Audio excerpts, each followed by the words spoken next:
So tell us who you are and who you're affiliated with. So my name is Dan Kleinbaum. I am a student in the Technology Commercialization Program here at the Macomb School of Business, and I actually just moved here a week ago to work with one of my classmates to launch a company. Wow. Who's your classmate? My classmate is Luke Shohere. He was interviewed previously, Ugandan, brilliant electrical engineer, and we are working on a company called Bionic. Bionic. That's great. Tell us a little bit about Bionic. So Bionic is going to let NGOs, nonprofits, and development humanitarian organizations make payments directly to mobile phones in the developing world. So right now they're doing kind of silly things like putting cash in a helicopter and dropping it out to go pay farmers or reach the refugees, or they're sending an armed security guard in a Jeep on an 8-hour ride to get cash in these hands. But it turns out that 80%, 90% of this population has mobile phones. And so it's pretty clear that there's a better way to do this. So we're trying to let them switch from those cash-based helicopter payments to clicking a mouse saying this is who we're trying to reach and just sending them the money that they need. So you're on the MSTC degree? Yes, finishing up in May. Fabulous. Yeah, you're telling me. So what have you learned on there that's been helpful for your entrepreneurial business, or indeed just you as an entrepreneur? I mean, for the business and in general, I mean, we just have a playground to, work with the faculty to test our ideas, get connected with people that are gonna, rip it apart so we can put it back together in the way that works. And essentially it's, risk-free with some of the most brilliant people out there in an environment that really makes it work. For me personally, that's the reason why I got up and moved to Austin a week ago, was because of the people I met in that program. And so it's been fantastic. I mean, the people that I've met in the last 8-9 months are going to be some of my best friends and now coworkers.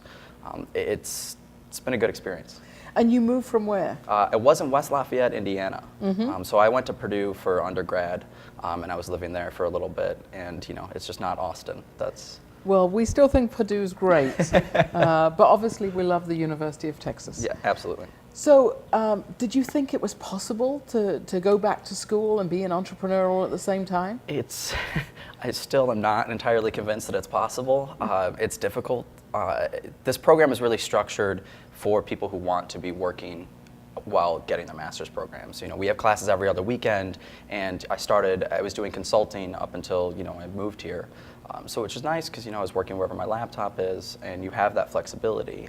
At the same time, we're probably still working 150 to 200% of what a normal work week would be. Right. Yeah. But isn't that the trait of someone who's passionate about their ideas? Yes. Yeah, and slightly crazy. Slightly crazy. Perhaps slightly good crazy. It's absolutely good crazy. That's wonderful. Mm-hmm. Tell me, is there any particular courses, professors that have really sparked some new ideas or new ways of thinking as to how you're applying the knowledge you're learning? There were a couple. So we have, again, this playground. So our new venture creation class with Rob Adams was really, him just kind of a venture capitalist in a pitch for an entire semester, just literally ripping it apart and putting it back together. Another one was Luis Martins, who's kind of really invested in the social enterprise, and he kind of helped us figure out how to move at this from a business standpoint, make money and doing good. So those are the two that really stand out. That's great. And as you move this business forward, what's going to be important for you to know, to learn, to capture in the next year or so? Gotcha. The main thing that we're really trying to do now is scale.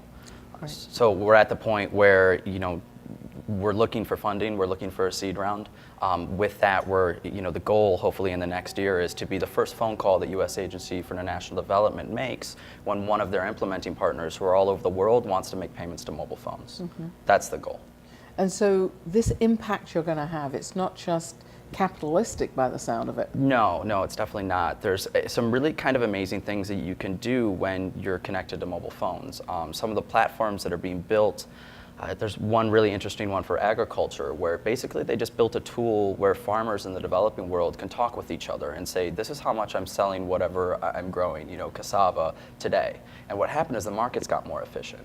And so, some farmers were kind of getting cheated by whoever was doing the purchasing. And all of a sudden, when you have that kind of connection, you're really empowering them to be better at what they're doing.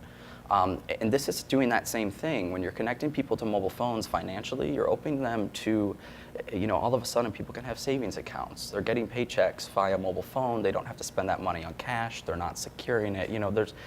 There really is that social impact that's also a driver of what we're doing. I mean, I don't think Luke or I would be doing this if we didn't have that sense that we were giving back. So the social entrepreneurship aspects are very important to you. I don't know that there would be another option for us. Okay. And so as you think about other things you'd like to learn or courses, is there anything that is not there today that, you think people, entrepreneurs like yourself, would be helpful to know? For a social entrepreneur? For a social entrepreneur. Man, that's a good question. One of the things that kind of both of us have is just experience working in the developing world. Luke was born and raised in Uganda, and he's been building, these kind of solutions for 15 years. I've probably spent a total of about 8 or 10 months working, volunteering, studying abroad, and that kind of opened it up to understanding that it's a completely different mindset. One of the things that we are trying to work with is sort of people who don't get that, people are sending money via text messages. It's a completely different infrastructure. And until you've sort of had that personal experience of being in just a completely different place, it's hard to really understand what the problems are and create solutions for them. And I don't know necessarily that a typical MBA program offers that kind of experience. That's the most interesting point. So you think where there might be a social entrepreneurship emphasis, that might be most helpful? Absolutely. I mean, it just kind of go and do something somewhere else and see what it's like. And it gives you an understanding of what's necessary to build a solution somewhere else. Great. In the LBJ School at the University of Texas, there's a social entrepreneurship program run by Susie Sosa. You might want to check that out. I will go knock on her door and say hello. Please knock on her door, because it's always helpful. Okay. But for the social entrepreneurs, would you like to leave them with a message about how they should proceed with their, what's passionate to them, as it's been passionate to you? If you find that that's what drives you, don't ever leave it. Don't go sell doorknobs or design doorknobs. Some people that I went to undergrad with, literally that was their job. Don't fall into that trap, no matter how much they're paying.